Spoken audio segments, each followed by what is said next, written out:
Okay, so what I'll just get is my shared screen up. Okay. Oh, here we go.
Okay, so this is sort of like the title of my presentation. So you can add a little subtitle of fabulous fossils and where to find them. And so where I'm going to start this, our first site is Pacific Museum of the Earth, also known as the PME. That's found in University of British Columbia. And this is actually a place where we actually first started our Vancouver Paleontological Society meetings here. And so in one of the little lecture theaters, we had our meetings. And eventually we decided actually to move to another venue because things were getting kind of complicated there. And that happened when someone had, it wasn't our fault, but someone left the door open. And so we weren't supposed to have our meetings there. Okay. And I just want to make sure everyone can mute their microphones so I don't hear any sounds. And if you wish to actually stay on, feel free to do that or turn off your video. Okay, this is one of the dinosaur skeletons they have here. And so this one is Lambeosaurus species, and it's also known as George. And George is a hadrosaur, which is also known as those duck-billed dinosaurs. And it's a herbivorous dinosaur. And so one of the things is the topic of this whole meeting is if you have a family and some of the younger people in the generations, these are places you can actually take them to actually enjoy a little bit of paleontology. One thing that's interesting about George, there's also some information that's actually written about the dinosaur skeleton itself. And so here it is. That was found by Sternberg and Sons in the 1913. And so it's about the Cretaceous period, about 80 million years ago. It's the Belly River Formation, that's the FM, and sort of southwest of Stevesville in Alberta. And it was also installed by Charles Sternberg in 1950s, and now it's on a permanent loan from the National Museum of Canada. And this illustration was done by Tom C.D. Mall in 1973.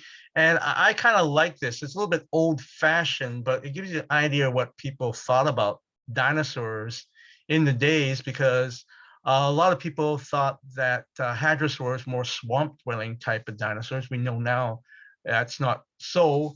And they sort of were pictured as being almost like giant kangaroos. And so we know that's not how they look. And so by looking at the skeleton itself, you can see a lot of information. And I like looking at the skeleton because it tells, it's like a library. There's a lot of information you can actually gain just by looking at the animal itself. And I'm going to share some of that information with you. One thing they do have is a crest in all hadrosaurs, at least most of them. There are some that don't have them. They have a crest.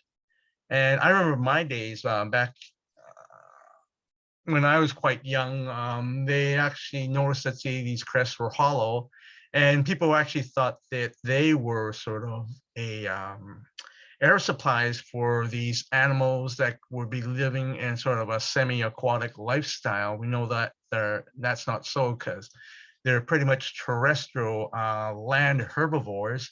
And this shows you a close-up of the teeth here. And so these were all grinding teeth. And so just by looking at the teeth, you can actually see these are not carnivores.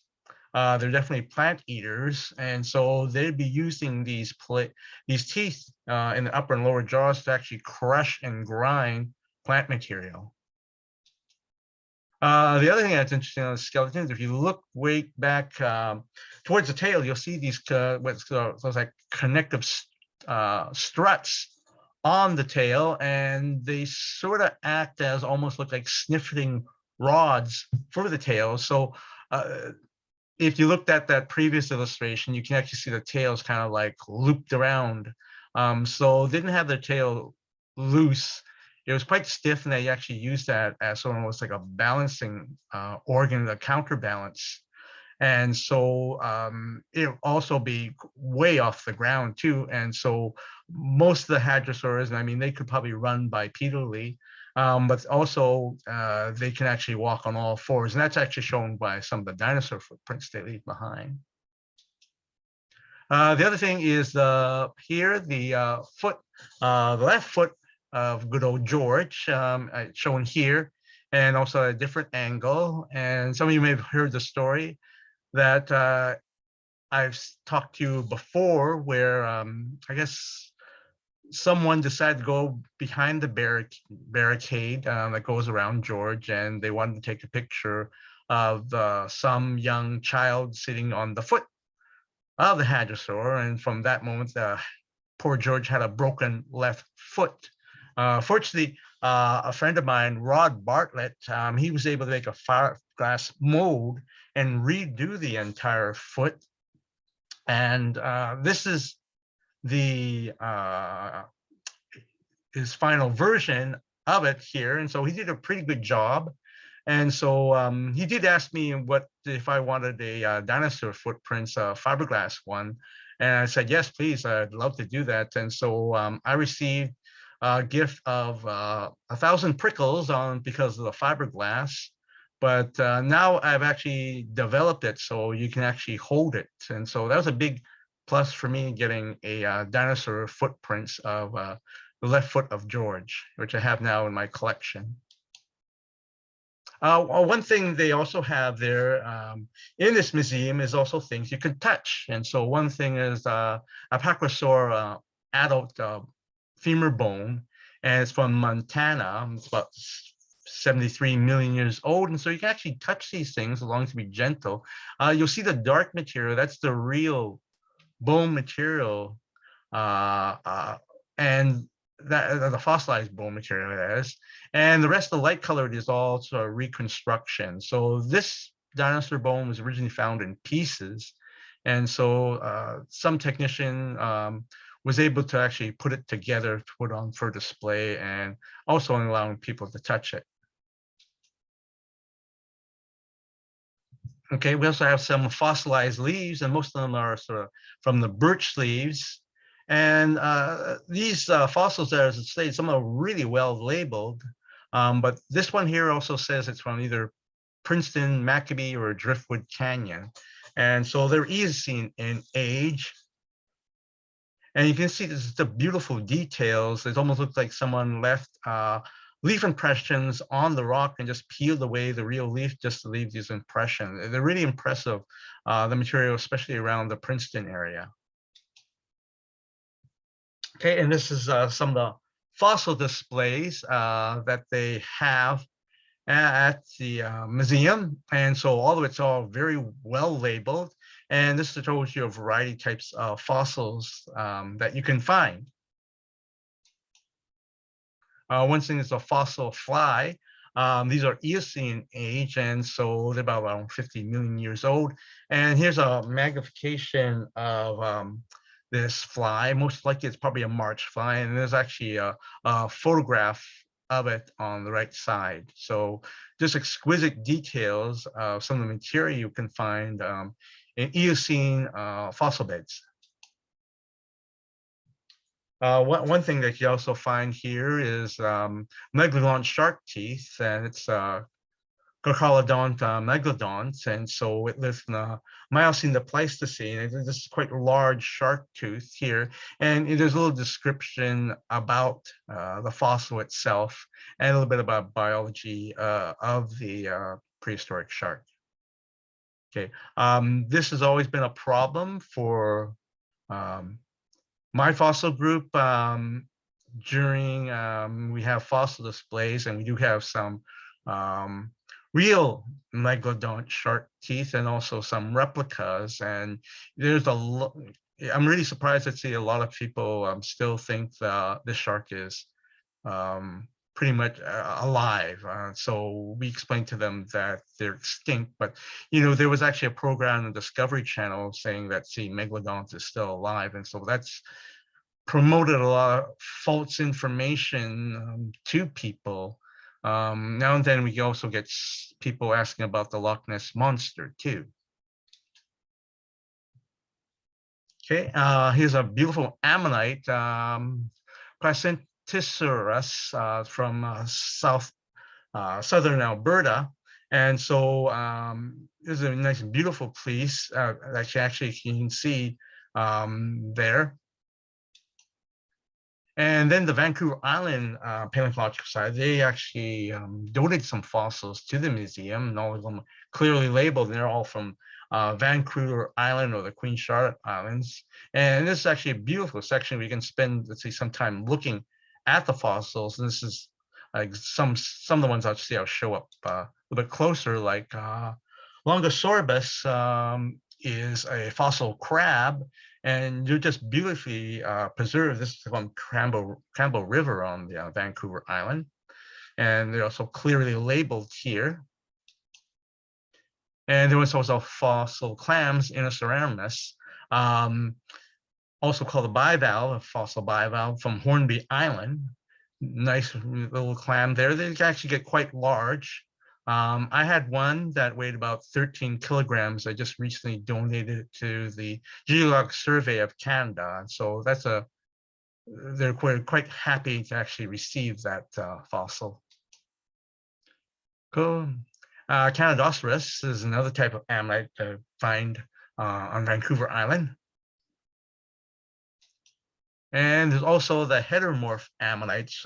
These are sort of the ammonites are tightly coiled. These are sort of like unwound. And so this one's here is almost like a corkscrew. And here's another heteromorphic ammonite. Sort of almost shaped like a paperclip. And again, it's from Trent River in Vancouver Island. Okay. There's also other fossil material that can actually look around in the areas. One's like a petrified tree trunk from Princeton. This is actually quite large. And there's also ammonites. And again, this ammonite, you can actually go through it. It's not covered by any type of covering. And they ask you actually to gently touch it. And so I like this in the museums to see these things that they can actually touch. And they also have trilobites. These ones here, I do believe, let's see, they're under some acrylic casing, so you can't actually touch it.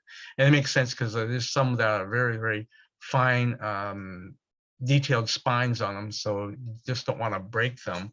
And so some of these trilobites that I have on displays, they weren't labeled, so there's a variety of types of shapes that you can actually see here of the trilobites. And also there's fossil scats too, which is also known as coprolites. So it's like fossilized poop. And so you can actually gain a lot of information by slicing it. There are scientists that actually will take poop and slice it up and then grind it down to a thin sheet so they actually see what this animal would have been eating. Okay, one thing also here is a bone section that's been cut, and it belonged to the Triassic ichthyosaur, Shanosaurus, Silcaminensis, and that's the Pink Mountain giant ichthyosaur that's found in BC. It is currently on display at the Terrell Museum. And so this ichthyosaur, you can actually see right here, there's actually an image of outline of person here. And so this ichthyosaur, it's Triassic. It is one of the earlier ichthyosaurs. And so it is about the size of a small whale. And so the late Betsy Nicholson, she was actually involved in the excavation and actually getting this specimen to the Terrell Museum with a lot of work and also effort and actually getting it there. And so again, you can actually see the entire real actual specimens of the bone material at the Terrell Museum. Okay, they also have the feathered dinosaurs, and this one was labeled Archaeornis siamensis, and which is actually it's actually Archaeopteryx. And so this is the famous feathered dinosaurs that's Jurassic in age, and it's from Germany. So this one here is a replica, and it's not the original one because the original one's actually in Berlin, but still this is a really nice replica. They also have another one like this in Science World. I don't think it's out there anymore because I haven't been to Science World there, but you can actually see the feather impressions that are along the forelimbs too. And then there's also feathers on the tail too. And so if those feathers weren't there, this would be a dinosaur.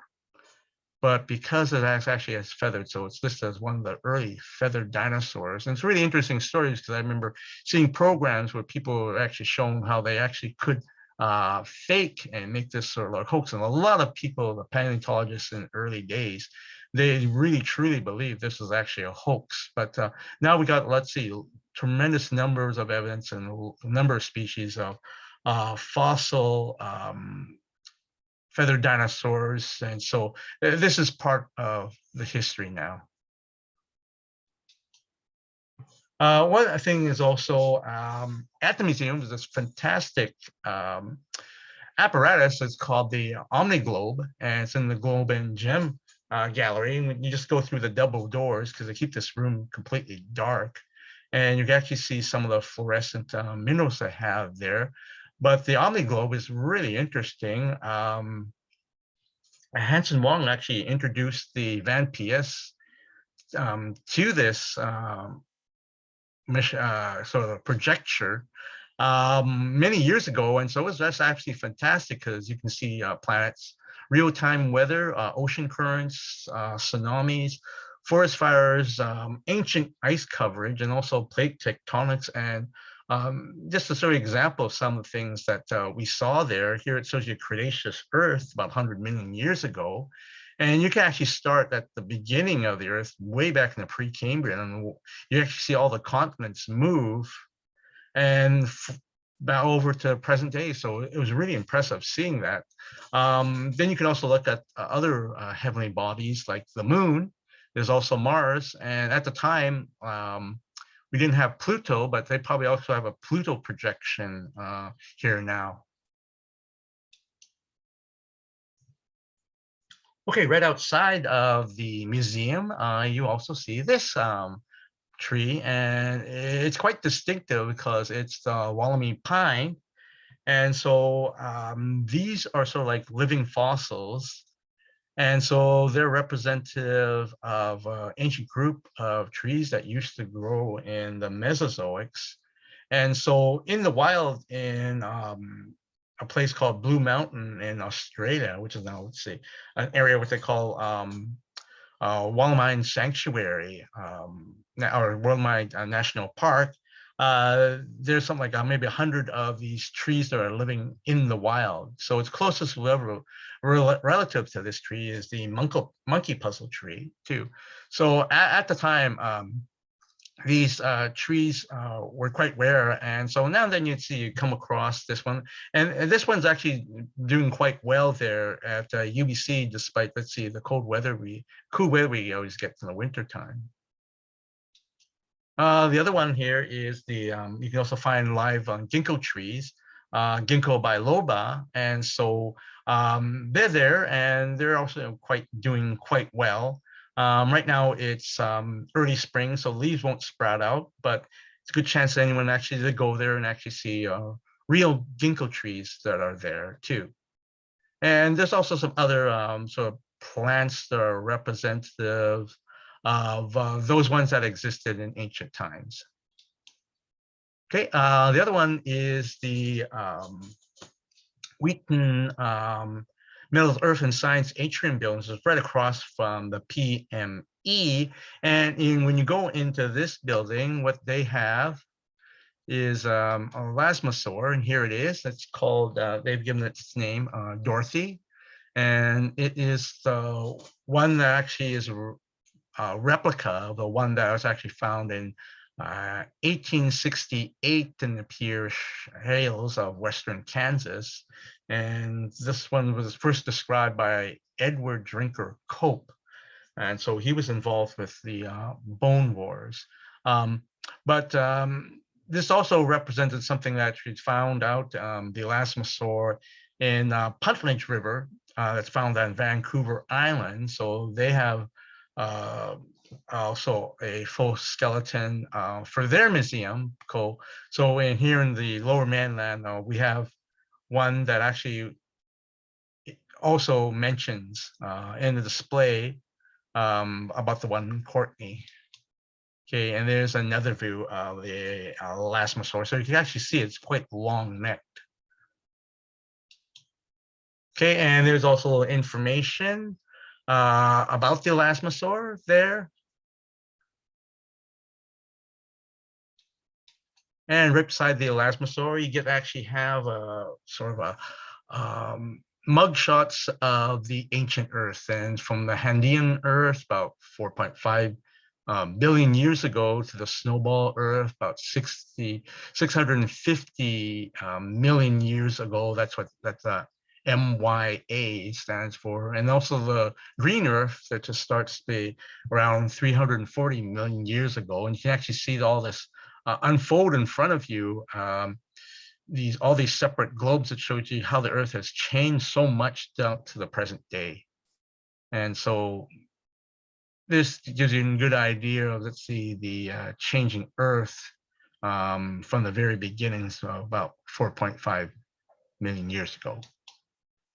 Okay, right across the street, you can actually walk over to the Beatty Biodiversity Museum.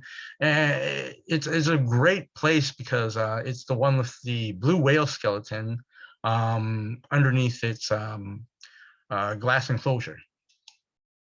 And so there's another view of the Beatty Biodiversity Museum. And so there's a lot of places we can actually see fossils and other things too. So they do have the blue whale skeleton that you guys saw in the outside.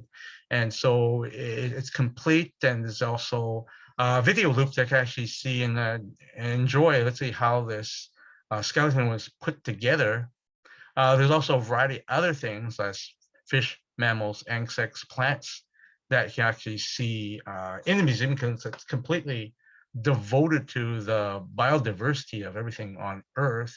And this facility was developed because you had maybe someone in the botany department in one building, UBC, and then paleontology would be another building. And then there'd be the fish biology would be also in another. So this was actually a way of centralizing all of UBC's natural history collection all into one building. Okay, one thing I really like about here in the Beatty Museum, I give them thumbs up for this one, is a geological timeline. And you can actually see where it starts, the beginning of it, and then it just goes all the way up to present day here. And so this is a long way. And I actually have a video of this of me walking from the very beginning to the end. And it's really impressive. It takes me a little bit of time to actually get to this part.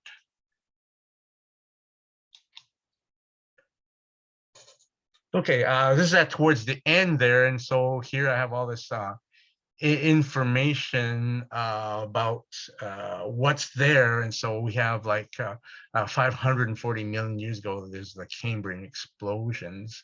And then by 480 million years, there's the early plant life. And by 360 million years is the land invertebrates appear. And then we have the mass extinction of the Permian happening here, followed later on by 230 million years, dinosaurs starting appearing. And then 195 million years, mammals start appear. And this is actually right in the Mesozoic, and all the mammals were quite small by then. And then we have the 150 million years old, early flowers, and let's say 150 million years, the feathered dinosaurs first appeared. And about 65 million years ago, or 66 now, is millions of the Cretaceous tertiary extinction. That's when the dinosaurs were wiped out and made extinct by a meteorite. Okay, and then mammals occupied the Earth, and by 500 million years, the first early aquatic mammal appears, and by like 30 million years, early primates start appearing. So by, let's say, about 0.195 million years, let's see, that's when humans start appearing, all the way down to present day. So this is just a beautiful timeline. And they also have something on the right going through all the major groups of some of the animals and plants that existed at the time throughout history. One thing I also wanted to show is some of the dinosaur footprints, and this is a fairly new that they have here. And so these are dinosaur footprints. These haven't been identified, but they come from Sparwood, BC, and that's 140 million years ago. And I've been in Sparwood,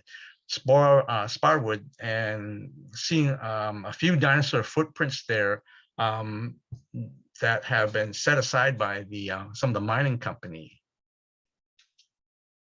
And here's me shows me standing beside this replica. It's a plastic replica of some of the dinosaur footprints, and you'll see that they're called Megalosaurus ripus and Iguanodontopus. So what the special paleontologists that study footprints is they catalog all the footprints dinosaur that are related to other actual dinosaurs by using, let's see, their names. So they are never saying that this Megalosaurus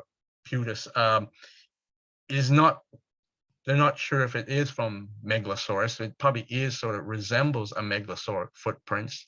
So they're not saying that it was made by Megalosaurus, or it may be something that's related to it. The same with the Iguanodontopus.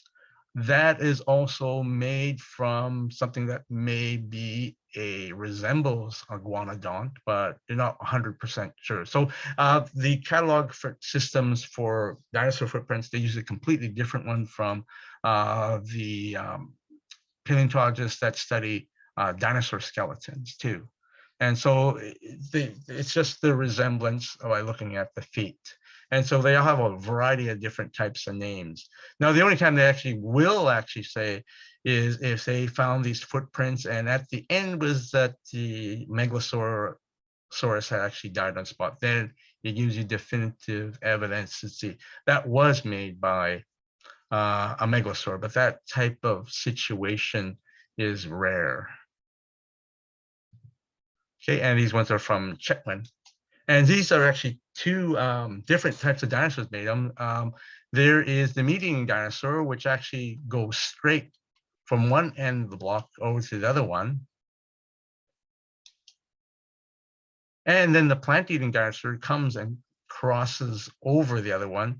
And so it actually looks like, let's see, this one came first, and let's see, the meat eater came and stepped on its footprints. That's what it looks like here. Okay, so a lot of the social interactions of dinosaurs, you can actually learn a lot just by looking at the footprints. And this was actually put up by the work of Rich McCree and Lisa Buckley at the time they're working in Tumbler Ridge. Okay, and again, same type of thing. This one is Tetrapodosaurus. Again, let's see, you'll notice, let's see, it looks like an ankylosaur, but they don't call them ankylosaur footprints. Okay, they probably were made by ankylosaur.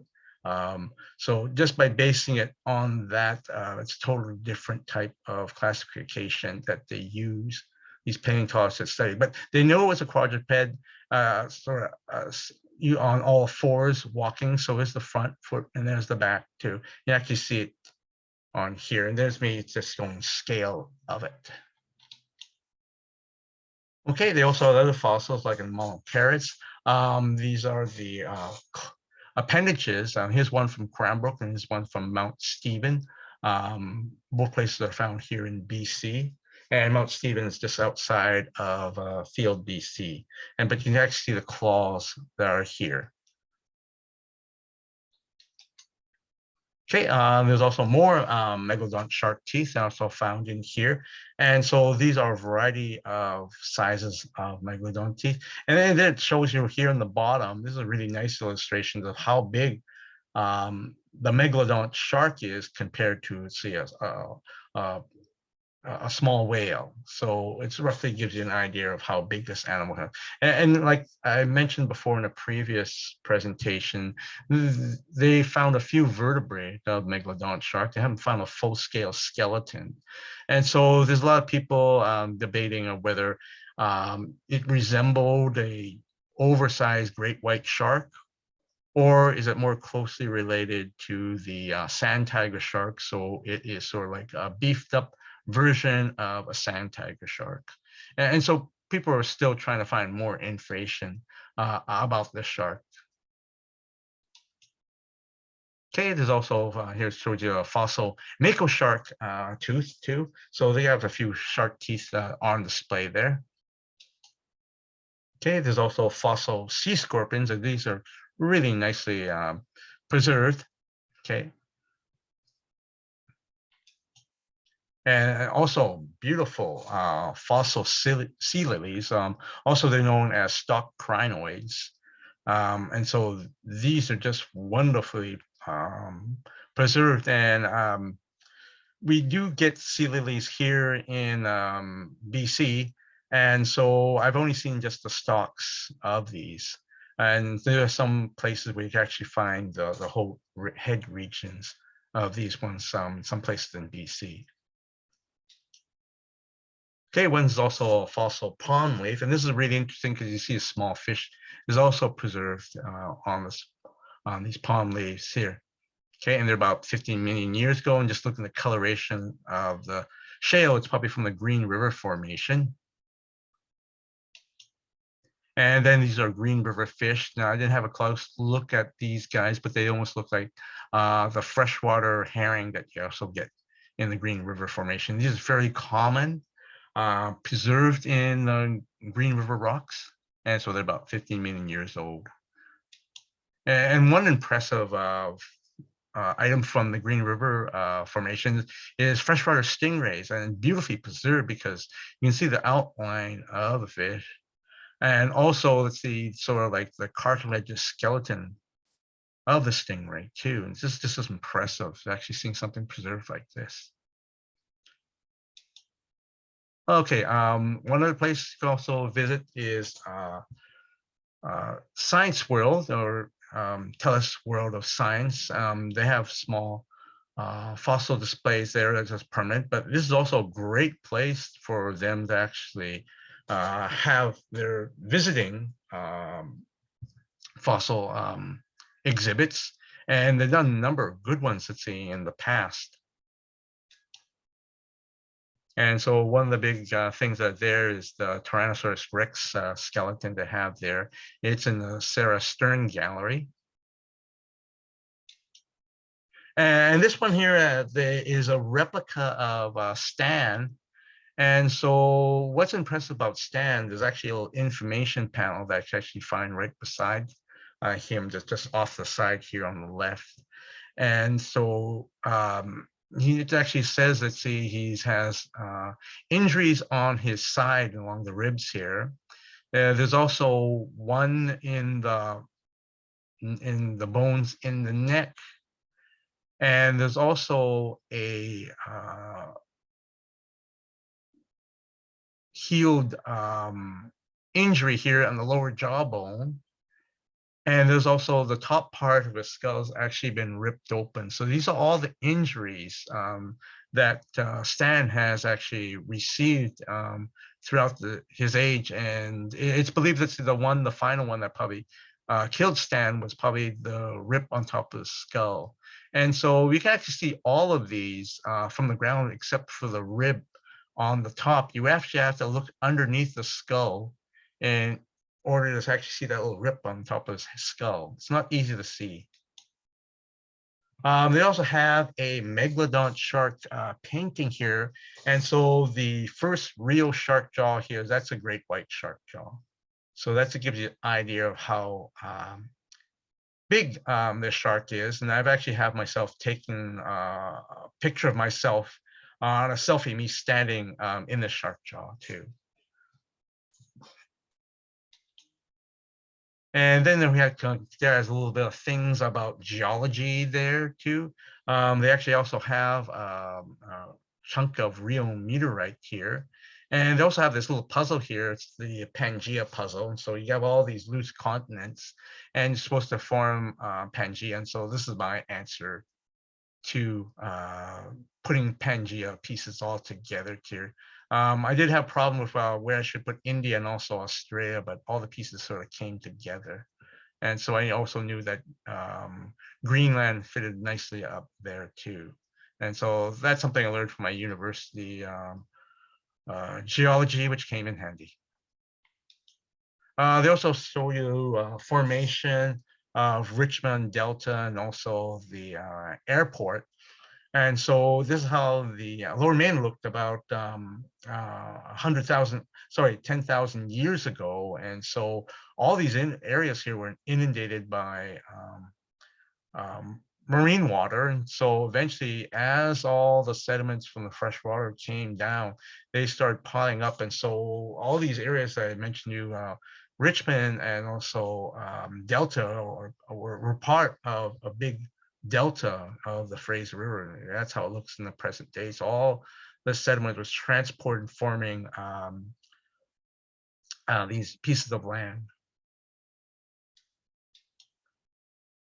Okay, there's also a Ice Age giant beaver model that's right there on display.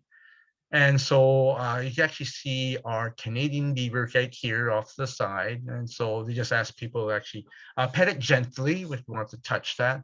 And so it gives you a size of today's beaver compared to the Ice Age ones. So they're standing right there and it gives you a good comparison of size. So they're just roughly about the size of a small black bear.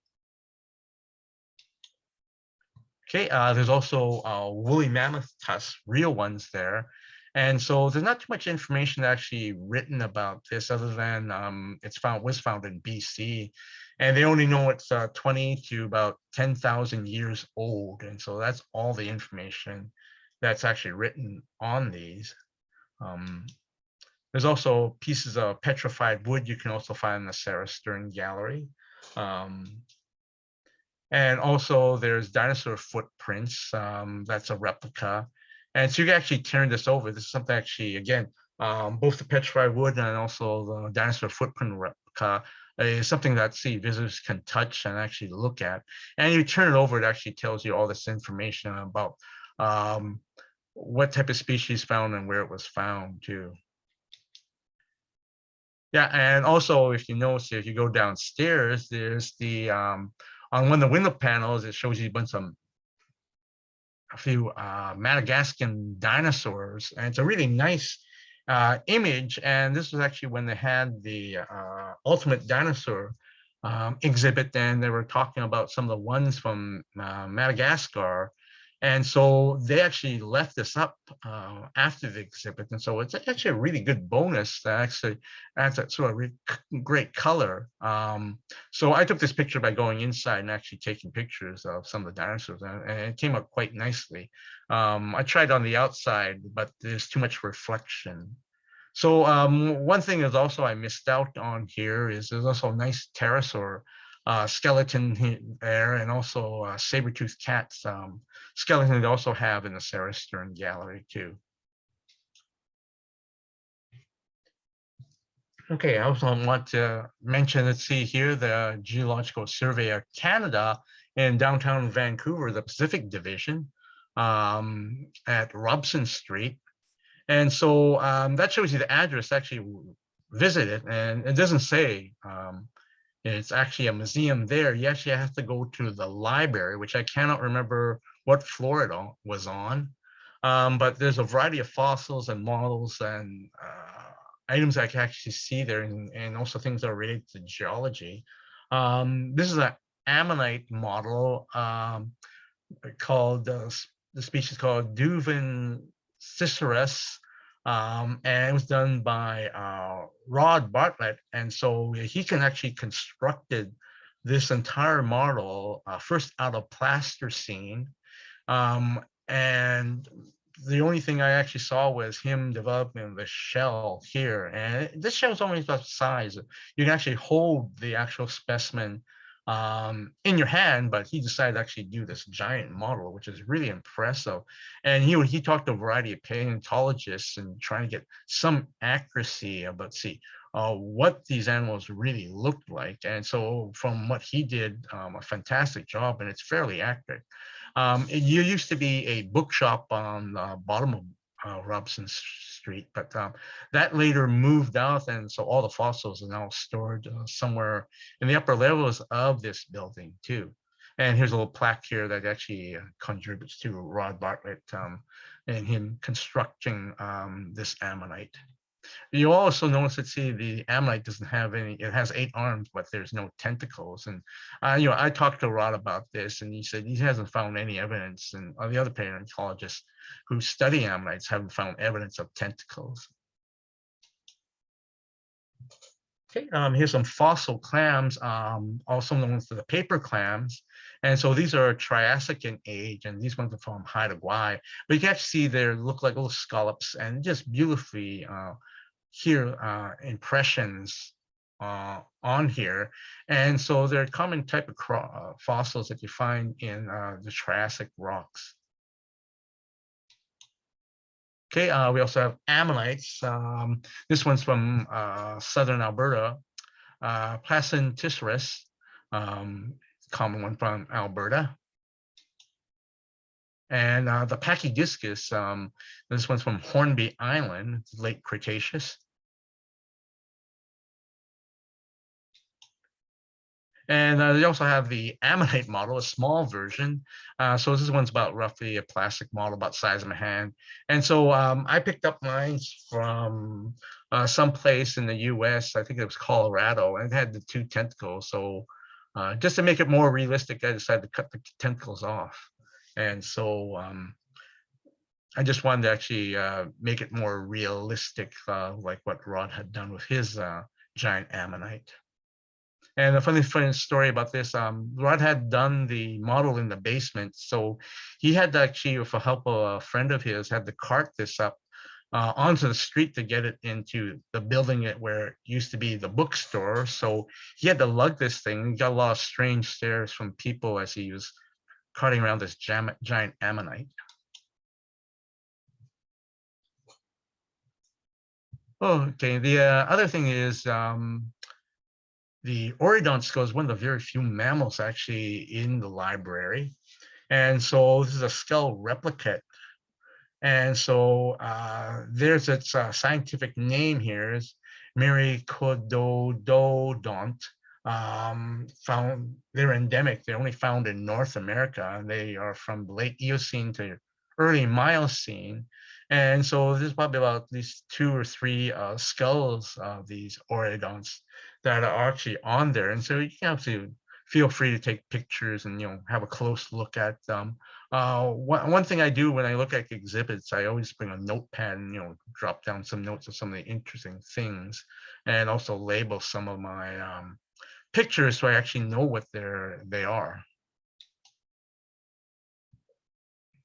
Okay, and these are Conodont teeth, and so these ones here are roughly probably about good maybe 5 to 6 centimeters in length, and so majority of them are microscopic. You have to actually look in a low power dissecting scope to actually see some of these sometimes, but they're important, very important to use in geology, especially in the oil industry. So these are actually great index fossils. They're characteristics of a certain type of age. So you can actually, when you find fossils, like you actually know how old the rocks are just by looking at them. But conodonts belong to some type of small,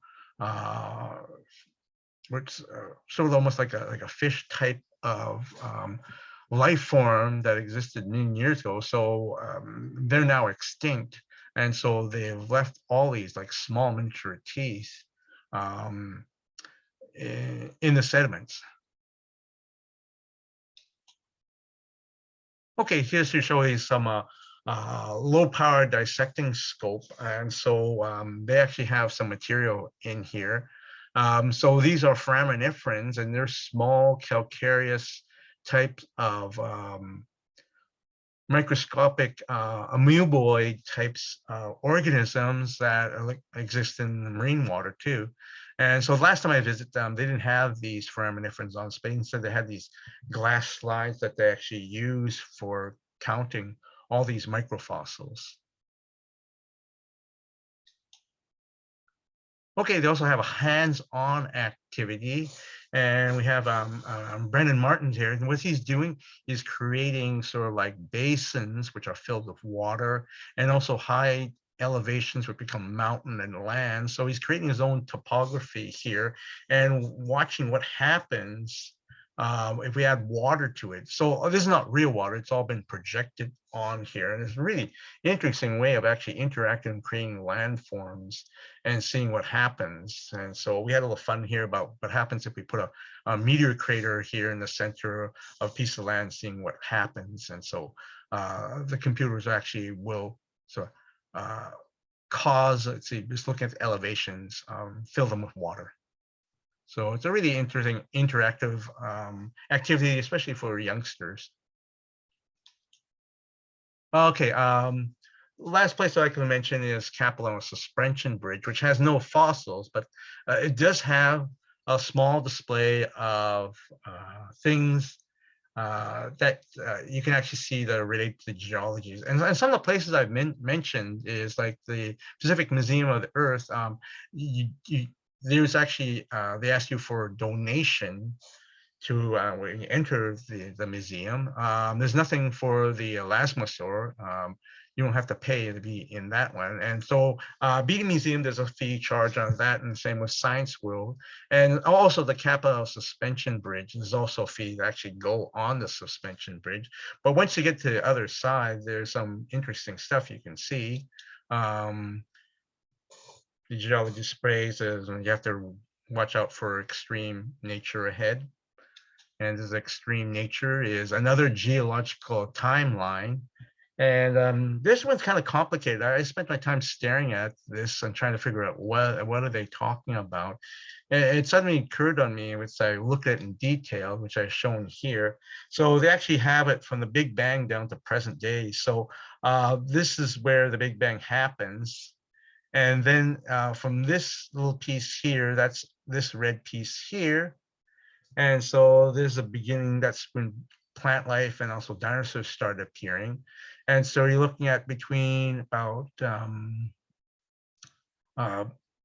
about 1 billion years ago to about 100 million years ago. Okay, and then we got the first mammals that appearing on the second line here, and that little purple thing that's all projected up here, and then from this little purple is, let's see, this purple blue line here, and that starts at 1000 BC, and then you have the pyramids appearing, and then you got to 0 AD, and then you got the present day here with the Apollo mission landing on the moon here. And so this is sort of a complicated, really have to think about this type of timeline, but it's a little bit more compressed, but I still like the one at the Beatty Museum. It's more sort of easy to understand. And so that's all pictured up here with illustrations of the first plant life and also the dinosaurs and also woolly mammoths here. And so there's also other information about geology here that's illustrated. Okay, and they also talk about glaciers, how they form and how they created the area around the Capilano area and creating this sort of bow type impression. So it shows you, let's see, 1 million years ago to about 750,000 years ago and up to 280,000 years ago. And you see the accumulation of ice and also slowly sort of plowing and see cutting over this sort of a U-shaped basin. Okay, and they also have a really simplified version of plate tectonics. This is subduction, showing this crust, ocean crust slipping under the continental crust. And when that happens, you have a lot of volcanic activity happening because there's a lot of pressure building up in here. And so this is just the type of event that's happening even now here on the BC coast. And that's why we get occasionally, let's say, a few earthquakes now and then. Okay, besides science growth, this is probably another place where I actually see continental drift. And so we have the Pangea form here during the Permian. And then later all the continents start to separate during the Cretaceous around 65 million years ago. And you'd see some of the continents start to break apart. South America is broken away from Africa, North America from Europe, and India is slowly making its way to Asia and will collide and create the Himalayas, and then have Australia here is going to be slowly breaking away from Antarctica. And so these are some of the things that happened. And so this nice, colorful version of the continentals drifting, and also so you can see roughly about where all the continents were at this time period. Okay, I'd just like to thank you very much for everyone watching this presentation. Like some of the exhibits here, we've already talked about. So there's me standing sort of in front of George. You get a good idea about how George is. And you're always seeing the pictures of myself with the dinosaur prints in. And here's me behind the painting of the Megalodon shark painting at Science World. And also several years ago, we actually had Jean-Michel Caron actually come to the Beatty Museum, and he talked about some of the new discoveries of the Berge shale. And I went to this talk, and myself and Brendan, we set up a small fossil display, and I actually had some of our fossils there, and actually that was quite enjoyable actually to see this. So if anyone has any questions, I'm going to stop sharing now and also shut up the video.